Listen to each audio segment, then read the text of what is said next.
Hola, welcome to another episode of Quien Que Donde, where we talk about the who, what, and where of what God's doing through us in Ecuador. We've been talking some about community health evangelism, and today we wanted to kind of broaden that just a little bit more. So whenever we talk about community health evangelism, CHE, and the idea that we meet the physical need so we have an open door, a teachable moment to address the spiritual need. So every physical lesson or every health lesson has a spiritual lesson that is tied to it and connected to it, and we don't deliver one without the other. Today we want to spend a little bit of time talking about alcoholism.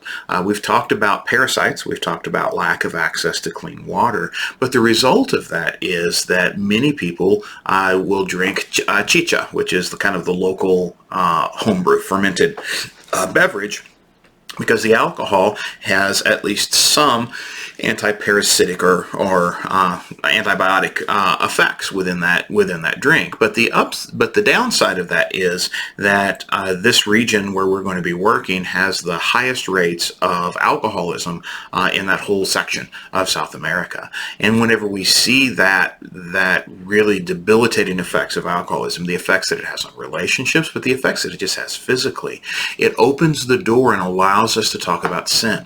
Sin is anything that we use, anything that we do that replaces God and God's plan in our life.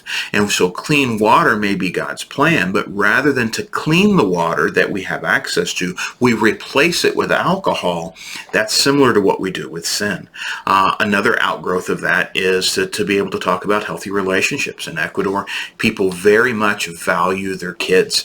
Family is important, but sometimes they have a real twisted view of what family relationships are. It's not uncommon for young girls to be sexually abused, even by a family member. And so by being able to address God's plan for the family, God's structure for the family, it helps us to stop that abuse. It helps us to build around healthy relationships. But it also serves as a way for us to really counsel those that have been harmed. And so in both of those areas, right, one on a physical side and one on more of a social side or a relational side, we're able to talk about God's perfect plan and the benefit that it has for us and the detriment that deviating from his plan has. And so that's another example of the way that community health evangelism works to address spiritual, social, relational, and physical needs. As always, if you're watching us on YouTube, we ask that you would like, comment, and subscribe. If you're watching us on Facebook, a comment is helpful. We appreciate your support. We appreciate your prayers. And until next time, hasta luego.